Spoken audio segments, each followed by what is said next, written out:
and welcome to Sport Tonight. I'm Cecilia Mogbe, right here from our Lagos studios. On the show tonight, yes, the Super Eagles of Nigeria. The story coming from Rabat, Morocco, is the fact that the Super Eagles have refused to train ahead of the game against Gabon, taking place on Thursday. Remember, they're trying to take the longer route to qualify for the FIFA 2026 World Cup that's taking place in Mexico, Canada, and USA. So the story right now is the Super Eagles refused to train earlier today. They were supposed to have trained at 6 p.m., but reports reaching us from Rabat is the fact that at that time, the team bus was still there, and all the players stayed in their hotel room, and they refused to come out for the training. Why some authorities are telling us that the players needed to rest today and not train, but the big story is they refused to train because of, well, usually bonuses. And remember, Super Eagles is trying to qualify for the World Cup. We'll dwell more on that, and so get the voices coming from Rabat, Morocco, to tell us details of that incident. And of course, we'll be also focusing on the playoff itself and how the route the Super Eagles are taking to qualify for that very crucial World Cup. Because if they don't, it will be a historic one for Nigeria, failing to go to the World Cup for the first time back-to-back. We know Italy have experienced that. Cameroon and some other countries have experienced that, but Nigeria have never experienced missing out of the World Cup twice in a row. It has never happened before. So history is in the making right here, but in a negative way. We'll also be talking about the NPFL. Yes, so many stories coming from match day 12, from the incident in Katsina where a player's throat was which was actually happened to be like a farce. But the incident actually happened where you have a stone being thrown to a player. We'll give you details of that because that particular player, Abraham, will be talking to us on the show tonight. Yeah, you get to hear his voice on the show tonight. And of course, yes, the Falconets, right there, WAFU in Ghana, the WAFU B tournament, they are beating everybody beatable. From Benin Republic to Ghana. And of course, we'll give you details of the Falconets, what they are doing in the WAFU B tournament. Yes, it's all football tonight because it's a lot to unpackage on the show tonight. Yes, another one we'll be talking about is sports development. What can we do to make our sport better? So some people are actually putting up something together to drive that conversation on the actual thing to do. This is not going to be all about talking, but also what they want to do to improve sport in Nigeria. We'll also be having that conversation on the show tonight. Austin, ready to join me now from London. Greetings to you, Cecilia, and of course, everyone joining us on the show tonight. Always an action-packed sort of sports. Not the sort of story we wanted to talk about tonight as regards the Super Eagles and their quest to qualify for the 2026 World Cup. Who would have thought that God gives you a second chance and then you start messing up with it? That's the story of the Nigeria Football Federation and the way they are handling this Super Eagles team and our quest to be at the World Cup. It's pretty disappointing. It's heartbreaking. It's one that's really calls for reflection, for us to check the leadership of the NFF and say, if you know that you cannot do this job, you do not have any business with sports or football development in Nigeria, please get out, because this is serious business and we should stop messing around with this, Cecilia. Let's get into the conversation. Right there into the conversation, starting from Morocco. Sulaiman Adebayo, popularly known as Puja, is joining us in Rabat, Morocco. He has been the one breaking all the news from there. Sulaiman joins us from Rabat, Morocco. We will also be having Shina Olundare will also be joining us. He's joining us from London also, where Austin is. So these guys will be joining me on the show tonight to talk more about the Super Eagles of Nigeria. And right here in the Lagos studio, you're having Kende Idris. I'm like blessed among men tonight, right? I mean, exactly. From London to Lagos to Morocco, anywhere you turn, it's good to be here, and it's good to, like you said, be blessed amongst very vast journalist Austin Akwanoko.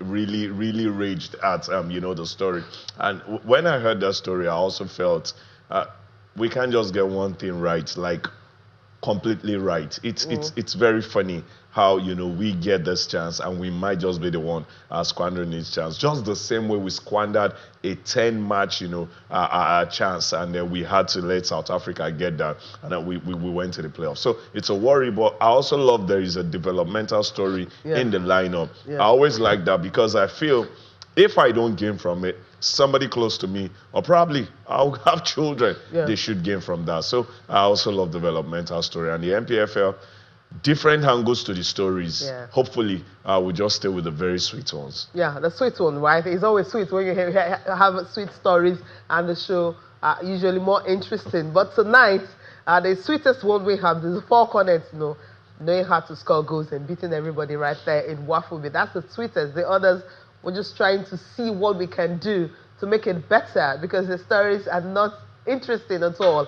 We're supposed to be analyzing the players in camp, the formation the coach wants to use, the Gabonese team, looking at their midfield, how strong they are, and of course the partnership between Arokodare or Akko and Osime. But I think our focus right now is going to be on what is going on in Rabat, Morocco. If Sulaiman is ready to join us, he will be giving us updates. He's been monitoring that event right there in Rabat, Morocco, because he told me when he heard about it, he headed straight to the Spregos Hotel to find out what's the true story. Because when you speak to the higher-ups and they're telling you that, oh, the boys just wanted to rest, that's why they didn't train today, and you're asking yourself, you have a game on Thursday, why would you want to rest on Tuesday night? That's a big question. Salam, are you ready to join us? Good evening. Sulaiman is trying to get ready, Cecilia. I see him when he's ready. We will definitely have that conversation. Same with Oluwashino, techie, trying to get the right background and all of that. But I'm ready, so let's get into it, Cecilia. I like what you're saying about the Falconets and what they're doing. Right there in the WAFU B, Cecilia, it's good for our football, particularly if we check what we are going through with the men's team, missing out of the World Cup, I think back-to-back now. Kende Idris, we've said it all over and over again, that we must pay attention to what's happening right there in the grassroots, because if we do well with promoting football at the grassroots, all of these things we're talking about, particularly what's happening with the Super Eagles, we will not be having all of that. Because we will have homegrown talent. We will develop from the grassroots, and then our football will shine again. Don't you agree? I totally agree, completely agree. I guess probably the template of the Super Falcons should tell us the whole story, should tell the administrators the whole story. Super Falcons continues to be conquerors of Africa right from the 90s all the way to 2025. And it's always been a proper mixture of, home-based and also foreign-based players, well-tapped. Recently, Taiwo Afolabi, who grew from the under-17 all the way to the under-20. She had captained both teams, and then she's now right there in the Super Falcons. She's also happy, and she's still playing right here at home. You can mention a couple of names, Oladapo, all of these guys. So, it's always what it is. Hopefully, we'll learn from that someday.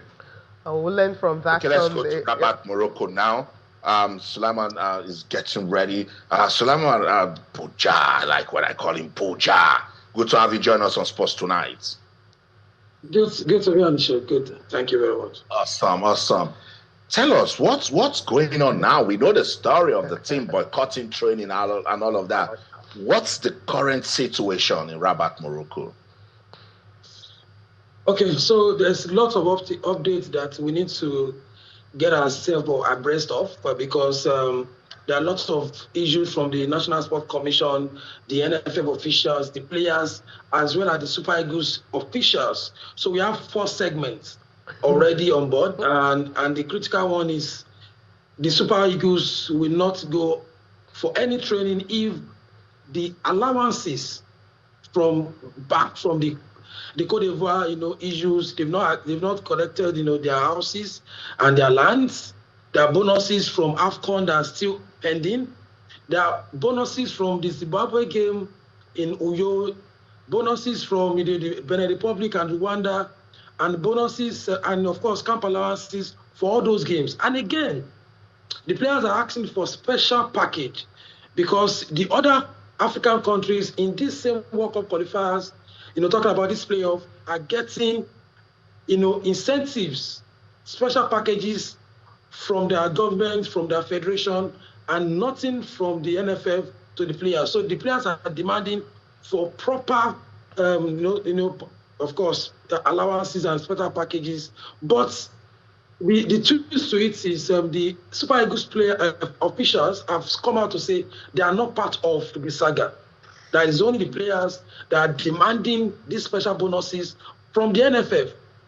And, talking to, the National Sports Commission, they've said, with the players and, of course, the team are saying it's a lie, that they've cleared all their outstanding bonuses. And they said no, they've not cleared it, and that is still on the table. So we have outstanding bonuses all the way from, AFCON, and they have the special bonus that they are asking the NFF to pay them ahead of these crucial games. Wow. Stay with us. Hold your thoughts. Let me bring in Oluwashina Oludare is right here in London with me in the United Kingdom. Shina, good to have you join us on Sports Tonight. Yes, Austin, good evening, and good evening, everyone. It's nice being on the program. Awesome. You listened to what Sulaiman Adebayo talked about. Does this mean World Cup hopes dashed for Nigeria? Well, sadly, this is not the first time this would be happening in Nigeria football. We've had antecedents of cases whereby on the eve of crucial matches like this, you see the players, protesting, trying to say they won't play.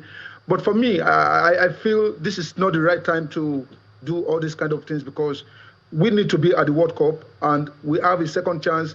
This should not be the time where we spread our dirty clothes outside for the whole world to see.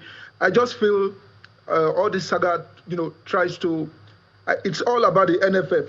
If our NFF executives are up and doing, I don't feel all these kind of matters should come up at this very crucial time. It shows there is no trust between the players and the NFF. It shows there is no transparency, and I'm so sorry. This would definitely hamper the morale of the players going into the game against Gabon. I just hope this is, rectified as soon as possible, so we get our hands on track and we make the World Cup in the US. I know, Cecilia. Yeah. Are you shaking your head? Yeah. And you have your hands on your cheek. Are you saying this is it? Let's go to sleep. Puja, I was talking with Puja even before we came on air. These are things that are avoidable. For instance, it started with, of course, the hotels they're staying. I mean, I'm not surprised about that, because the Super Falcons, we complained about it. I went to the Super Falcons hotel and I told myself I would not stay here as a journalist because of where it was located. But those guests stayed all through until they went to Rabat, Morocco to play the final of the Africa Women's Africa Cup of Nations. So we've seen that before. So the conversation we are having now is something we shouldn't be having if the Nigerian Football Federation have done the right thing. I mean, they had a verbal agreement a month ago concerning these special bonuses and everything. Why don't you just tie up the loose ends? Why wait till this time? And some people will say that the players shouldn't have done this because they should be happy that they're going to the World Cup. And you ask yourself, how many people want to get a job done and not get paid? Puja, I'm going to throw this question back to you before I come to Kende in the studio. The feeling of the players, I don't know if you've been able to see one or two of them, and how are they feeling? How are they taking this from the accommodation issue to them, the bonuses and everything? So still, I wanted to have to confirm to you that the players are not backing down. They are not backing down on their demand. NFL have made an offer to them based on the special bonuses, but the team as a whole, this is not about a player. This is about the team. The team have said they are not going to accept the offer. We don't know the offer, but they've rejected the offer from the NFF. So if the NFF fail to, reach a consensus about what they want as a team in terms of, because according to reports, Gabon is getting special offers from their government. DR Congo is getting, because these players have friends in those teams. So they have been talking to them and they know what they are being paid to their players. So if the NFF fail to agree to what the players are saying, I must confess to you, there will be no game. There will be a boycott of the game proper on Thursday. As I'm talking to you, The players are still much together. They are not backing down on their claim. They want all the agreements to be paid from when they've asked for. They want the federal government to assure them about the houses promise when they came second from AFCON in Cote d'Ivoire, and the special offer, the counter offer they've made to the NFF. So if any of this is not done, Cecilia, these players will not go to training tomorrow, and there will be no World Cup qualifiers for Nigeria on Thursday against Gabon. Wow. Kende, I mean, you can jump in on this one because you're already shaking your head like I was doing when we were talking earlier. It's pathetic. Firstly, I want to talk to Nigerians. Okay. I think after Taribo West made that statement at Peter Rufai's burial, he said, I wouldn't allow my son play for Nigeria. Now Nigerians came out and said, you're the lucky ones. You got a lot. You never play for the national team except you're an exceptional player. Yeah. So these guys, I mean the present and also the old ones, have polished their craft so well to be seen by the Nigerian NFF or the coaching crew that they are good enough to play in the national team. Never was the national team a place where they polished their career to get club football. No. It was from their club football they went through different, if you hear Okocha's story, Stephen Kesh's story, after they did all that, the national now saw them and said, you're good enough to be here. So Nigerians who call out these guys and say, you're the lucky ones, these are stories you should follow every day. This is not the first time. We can remember renewal of 26 years promise for the Atlanta 96 USA 94 team and all of that. Now, have you ever heard anybody in the administrative board, NFF or the former NFA, complain about allowances, about salaries? It's always the coaches and the players. Then Puja said something. You said the backroom staff, the technical crew. Yes, you never hear the NFF board. Now, Puja said something. He said the coaches came out and said, we're not part of this setup. I love what they did. Ask Florence Omagbemi, 2018 thereabout, where the Super Falcons, 2016, I think. When they went to Cameroon and won the WAFCON, Florence Omagbemi was the first person, the first casualty, because he voiced out support for the ladies. This is what they do. Every now and then, you blacklist players or coaches who come out to say what they want. Nigerians listen to this and hear. These guys are going for crucial matches. They are playing against teams well motivated, but if they fail, I will call out Iwobi. He will call out Osimhen. That will call out Nwabali. But look at the things happening now. 70% of what we see as result on a football match day had happened before the football match. 30% is what we see. Were you well motivated? What was the training? How were you guarded to get into this point? Psychologically, were you in tandem with the goal in front of you? These are questions that we don't help these teams, these players answer. And then we expect them to answer everything. And when they go ahead and do, go on match day and they fail, Nigerians will not forgive them. Nobody will remember this team for any good if they don't qualify for this World Cup. But look at the NFF right now. It's a worrying thing. Let me quickly throw this one before Austin take over. Puja and Shino, I mean, this question is for you guys. Now, for the Super Eagles, do you think this is the right thing to do or the right time to actually do this kind of, abstaining from training? Could they have done it before now? Is this the right time to do this, really? Well, I think with the feelers I got from the camp, I think it's the right time. I think this has been on ground even before, the World Cup qualifiers, even before the AFCON qualifiers. They've been discussing about allowances, they've been discussing about treatments, they've been discussing a whole lot of issues. So, and the NFF officials have not done anything to address these issues. So they've been waiting for a better time to hold them to ransom. And, and what is, this is the biggest stage to hold them to ransom, to do your bidding. And that's why they are coming out. And that is why no player is coming out to talk about, to front it. It's a collective responsibility. They are saying the team as a whole. Now that the Super Eagles officials have pulled out of the saga, the players are saying, we are together and we are going to fight this to the end.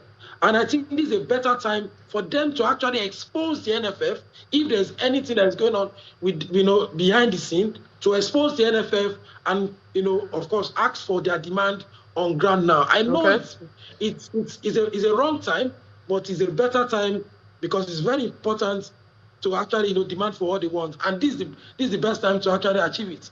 Okay. Shina, I'm going to come to you. We need to go on a break. While on this break, Inside the Niger Delta will continue on DSTV platform. All of that platform, Sports Tonight, will continue. Stay with us.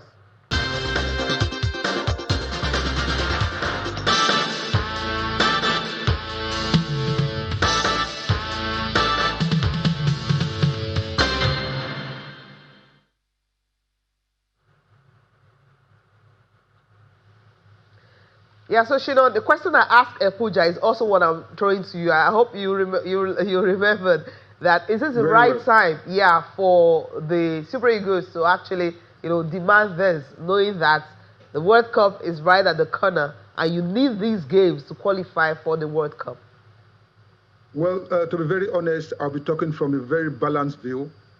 I think the players are very right in principle, but when it comes to timing, they are very, very, very wrong. So, of the truth, they have a right to, to protest. But let's say this: if I were the players, to be more objective, I would have played these games for national pride. And after the game, the players issuing a joint statement and giving the NFF deadlines, and hopefully reporting to CAF, FIFA, that would have saved us this kind of embarrassment. But I feel because we've had history of this kind of situations, that is why the players feel like, okay, if we don't do it this time around, then we can't do it again. But I just feel there are better ways of handling things, and it's a very, very big shame of the NFF that the whole world is discussing about us when we have a very crucial match to play. Crucial match to play. Well, let's just focus on the game now, right, Austin? Let's go to the game. Or you want to chip in something before we go to the game? Oh, I wanted to pick it from where he says a shame on the NFF, but we know they are shameless, You and can't so say they will be shameless. they will say, is it us that will miss out of the World Cup? After all, Shino, we didn't qualify in 2022. Nothing happened to the NFF. People still travel, get their ESTA codes. Puja just talked about the players saying enough is enough because they know these people. So it means that there were no plans for the playoffs. Because I want to still go back, Cecilia, before we get into it. So Puja can land into it before we get into the game proper. So it means we defeated Benin Republic, and they thought they won the World Cup after beating Benin Republic. They did not know that there's playoffs to play. So that means they didn't call the players, they didn't plan, they didn't talk. They just wanted to, make the players believe that, okay, you come, you play this, and you go. But, Salama, what are you hearing? Are there NFF officials in Rabat? Because, as usual, they are not going to say anything. Yes. My source tells me that the federal government disbursed about ₦1 billion for these playoffs. So if this is happening, what is the NFF on ground saying if they are there? Okay, so very straightforward. I think, we have to be clear on, so many parts. For the National Sports Commission, they've done their best to bring the house in order. The DG and the chairman of the Sports Commission are already on ground, and they are doing their bits to actually cool down the situation, and of course made promises. Talking about clearing, the allowances, they've done a good part in that direction. And I think the lack of trust is between the NFL officials and the players, not the National Sports Commission. Like you said, they provided over ₦1 billion for this playoff alone. So there's money on ground to cater for the players. So the players is only, I want to tilt to what Shino said. I think for the players too, I think the love of the country should come first when it comes to issues like this. I know the NFF have had histories of these allowances and not paying the players and not keeping to their promises, which is their right to come out. But this is a very crucial game. And, qualifying for the World Cup, elevates everybody from the players down to the journalists. So it could be a wrong timing, but like I said, it's a big time for them to, to run the NFF down and ask for their demand. Like I said, the National Sports Commission have done their best because the president is on ground, the DG is on ground, and they're making, adequate, because they are closer to the federal government than the NFL officials. So, but of course, the lack of trust have actually, go down badly, that the players are not trusting the NFF and they want things to be resolved before they step on the pitch and play against Gabon on Thursday. Okay, hopefully it's resolved soon. Let's talk about the game itself now. Hopefully they get to train tomorrow. Hopefully tonight, maybe money will fly from Nigeria straight to Rabat, and the players are well settled because I know they want the money and not the promises they made a month ago. Let's take a look at the head-to-head record between Nigeria and Gabon. Now, for the wins, Nigeria got 5 and Gabon just 1. A draw 3-3. Gabon has lost 4 against Nigeria, and of course, Nigeria losing 1 against Gabon. And talk about the total numbers of games they played so far, 9 in total, and of course, that's the numbers of games they played. Now, let's look at the historic the history now between Nigeria and Gabon in terms of all the games they played over the years. It started from 1983, March 2nd. It was goalless. It was a friendly match. And the one 1989 at January 7th, it was Nigeria won Gabon. That was a World Cup qualifier. You come to 1989 also, the return leg of that one that was played June 25th. It was also a World Cup qualifier, and a 2-1 in favor of course, Gabon. That was in their own home. Until 1994, 26th March, it was AFCON final. Nigeria winning by 3-0. That's during the Africa Cup of Nations tournament. And November 21st, 1999, Gabon 0 and Nigeria 2. It was a friendly game. You come to 2004, October 9th precisely, ended 1-0. It was a World Cup qualifier. In 2005, 26th March, it was Nigeria winning by 2-0. Also, the World Cup qualifiers. That was qualification for the 2006 World Cup. So this is how it's been for Nigeria and Gabon over the years, the games they've played. And now you're looking at the head-to-head record. You see that the Super Eagles, of course, they've been dominant. So it simply means maybe if they don't even train at all, on Thursday, they will win the game. But who knows? But can we take a look at the players in camp? Okay, this is Thursday's feature. Nigeria will play first before Cameroon and DR Congo. I know that the stories out there is fans are already saying it's Nigeria and Cameroon that will play in the final. But we need to take care of Gabon first on Thursday. That's if the game will hold, because right now the Super Eagles are ready. They're ready to actually demand what they need before anything would happen ahead of the game. Now these are the players you have in camp. The last to arrive happens to be Stanley Okoye. Okoye was the one. Maduka Okoye was the one who arrived later tonight. Stanley Wambali, Chippa United, Amaso Basoke of Tanzania plays for Singida Black Stars. So you have Maduka Okoye joining them this evening. William Troost Ekong of Saudi Arabia, that's the captain. Kevin Bassey Fulham, Bright Said Samuel of Birmingham in England, Bruno Oyemachi Olympiacos in Greece. You have Chidozie Awanzem Nantes in France, of Seydou Sanusi of FC Porto in Portugal. So these are the defenders you have in camp. Now let's go straight to the midfielders. Still talking about defenders, Benjamin Fredericks from Denda in Belgium, Chidozie Awanzem. Of course, these are the players. Frederick, your players we talked about earlier, the defenders in camp. Let's quickly go to the midfielders. You have Alex Iwobi of Fulham, Frank Oyeka, Brentford in England, Wilfred Ndidi Besiktas, Turkey, Rafael Oyendika of Club Brugge right there in Belgium. And of course, the forwards, this is where we have the numbers.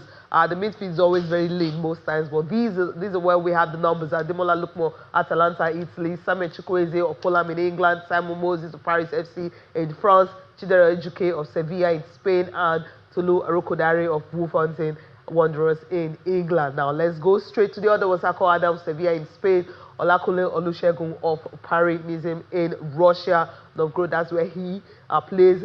Victor Sim, of course, completing the strikers in camp, Galatasaray in Turkey. So these are the players we have in camp. So we've got the numbers right from the striking positions to the defenders. How do you think we can actually approach this game, knowing that, yes, the Gabonese, they can't score goals? Yeah, I've said it that if there is any time we want to make teams feel the weight of our strength, which is attack, is this time. No room for pragmatic, approach, at least not with Gabon. They've got a formidable, attack force. If you look at the kind of goals that they scored during the normal qualifiers in the 10-game, format. So if we sit back, I think they are good enough to hit us, find, those spaces and all of that. But why should we sit back? Look at, you just said something that the midfield is always lean, but our attack numbers is always so much because we've got them in, in their numbers. In fact, if you start counting those we didn't call, you will be amazed at the kind of class, attack that we've got that are not even in this team. So make at least Gabon, feel the weight of this, this team, which is, the attacking side of the team. Either you are having Moses Daddy Simon, Samuel Chukwueze, Victor Osimhen, or you're having it in whichever way. Ademola Lukman, Akko Adams, Victor Moses, Love the choices. there are so many choices because we need to go out there and hit teams. And also, one of the reasons why you should make Gabon really, really suffer is the fact that you need to send message to the other two teams, whichever one that gets to, win and come play in the final. Because Congo and also Cameroon are a very class team. You need to find every way to defeat them, starting from psychological. Make them feel fear that this team that beat Gabon in this manner then is a very good team. But if you give them reasons to see, building confidence in you, probably you have to beat Gabon 2-1, or you have to struggle through penalties or extra time, then you already have either of those teams feeling like they can rub shoulders or they can stand there. So make a statement win. And one of the ways to make it is to go all out and attack fully this Gabonese team. We've got a very good defensive setup. If you look at the way the guys have handled themselves, they've not been bad except for 1 or 2 mistakes here. So keep that intact, but also let Gabon feel the weight of this attack. You can't have all of this and we still go and play 1-0 or we start struggling 1-1. It won't goes, right? That's what we're expecting. So, Shin, I'm coming to you on this one. What are you expecting from the game against Gabon? We know they are big when it comes to midfield. You can't compare the slimness of our midfield to their very robust midfield. That's where usually they play the game. Well, historically, Nigeria has, we can say Nigeria, I see Nigeria having the upper hand, but you look at the FIFA ranking too, Gabon 77th, we are 41st in the world. However, football is not played on the pages of newspaper. Now, when you look at the Gabonese team, this is a team that has never lost in their last 7 matches. The last time they lost was a 5-1 defeat to Morocco, and since then, they've been so strong, they've been so powerful, and it has been very difficult for other teams to beat them. And looking at the structure of the team, they are built around a solid defensive structure. You understand? Experience of key players and new talent. So these are key factors we should look at when we want to play Gabon. Don't just say Gabon is nowhere in the world ranking, but they have players who want to do it. Aubameyang, 2015 African Player of the Year, wants to be at the World Cup at 36 years. He's been showing that. You see the US-based Dennis Bwanga. He was their top scorer during the group phase. He scored 8 goals. Everyone wants to be at the World Cup. What will give us the advantage is the experience of the players. And at the end of the day, it's just a matter of who wants to be at the World Cup. Let's forget history. Let's forget FIFA ranking. Let the players do the talking on the field of play. And if we avoid silly mistakes like conceding, fouls at at bad areas, I see us winning the game against Gabon. Pooja, you agree with him? We have to be very careful, with our prediction because looking at the 4 teams, Gabon is the most informed team in terms of, the last World Cup qualifiers. They have the highest points. And for them to have those highest points, that means they are good side. So history, I don't care about history because this is a one-off. And it's a very crucial game on a different home ground. We have been talking about home and away. And this time around, there's no home and away. It's strictly you're playing on a neutral ground and you need to do the business in 90 minutes or extra time or you go to penalties. And I have to agree with all what you guys said. We have one of the strongest side, but we had one of the worst World Cup qualifying games across board because we finished 4th. So that means we are the least when it comes to form. Yes, it's but at the end of the day, when it comes to games like these, forms are thrown out of the window. So I believe in the team, but unfortunately, because what is going on now, we have not had a tactical training till now.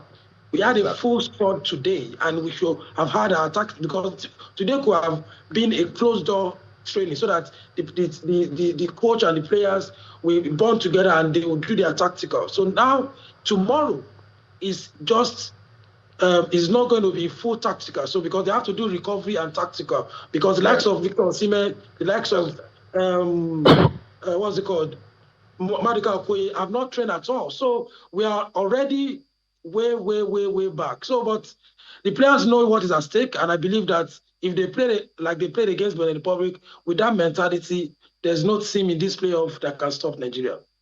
That's a good place to land. That's a good way to land. That is reassuring. That's some hope for Nigeria. So let me say thank you so much. But with current form, let's stay with current form. And the last game played against Benin Republic, put you in 30 seconds. Should Gabon worry Nigeria in any way? 30 seconds. Yes, the Warriors, because they have one of the best strikers, in Africa when it comes to the playoff, Aubameyang, and of course, we know what happened in our last 2 games. We struggle at the back. So if you fail to close our shop, the Warriors, but with our strikers, I think we can blow any team in Africa away. That's it. That's a good place to land. Thanks so much, Sulaiman Adebayo, for your time. We'll catch up with you again, particularly if there are updates coming out of Rabat. Thank you. Thank you for having me. Oluwashina, same question in 30 seconds. With current form from the last match we played against Benin Republic, any worry when we play Gabon on Thursday? Well, I don't think there should be any worry, but when you look at the Nigeria's attacking power, we have it, we have Osimhen, we have Ademola Lookman. When you talk about big game experience, we have it. When you talk about physical and tactical superiority, Super Eagles are there. And when we talk about redemption, the Super Eagles will be all out to redeem themselves. So I see Nigeria, playing their best game ever. And don't be surprised if we are going to win by a high-scoring, margin. So at the end of the day, I see Nigeria winning the game, regardless of all the brouhaha happening today. Thank you so much, Oluwashina, for your time. Let's catch up. We're close to each other. Thank you so much. Thank you so much for having me. Cheers. All right, that's it. Kende Idris, take it from there. I wanted to bring good news to you and Cecilia. That's why I asked those last questions to see if the guys will land well, and I think they landed so well. Are you also confident they can do it again? Mm-hmm. Yeah, I'm super confident. I feel they should be able 5 seconds. Let's talk about something that will make us happy.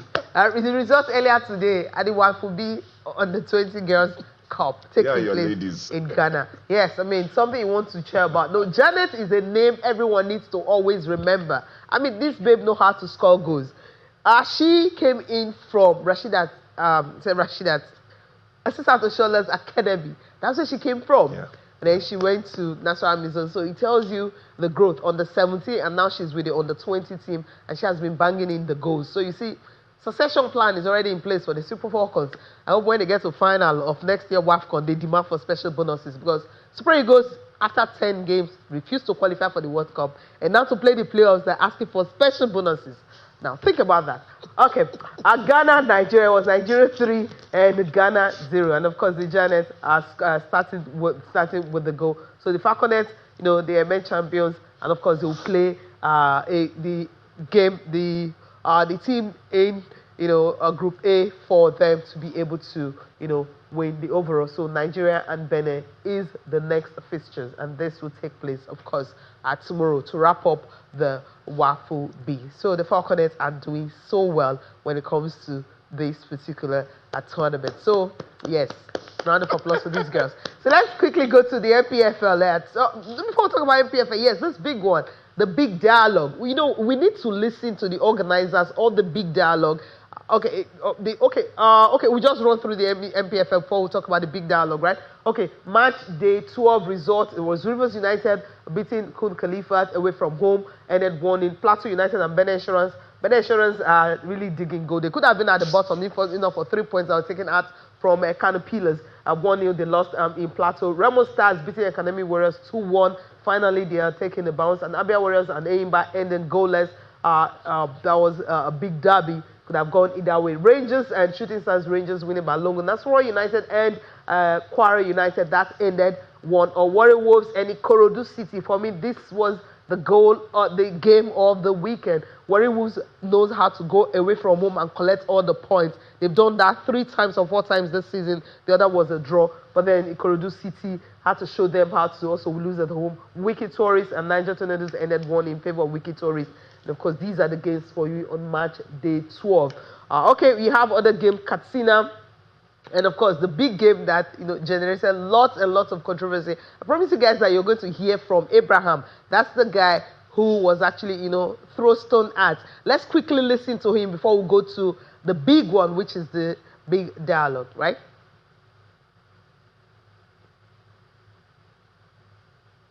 Okay, while we're waiting to listen to him, I'll just go through the top 4. You have Nasarawa United are still leading the pack on 23 points after 12 matches. They've won 7, drawing 2, and losing 3, goal difference of 4. You go to Abia Warriors after 12 matches. They also have 7 wins, drawing 1, losing 4, and goal difference of 4 on 22 points. Now, Ikorodu City are third after 12 matches. They've won 5, drawing 6.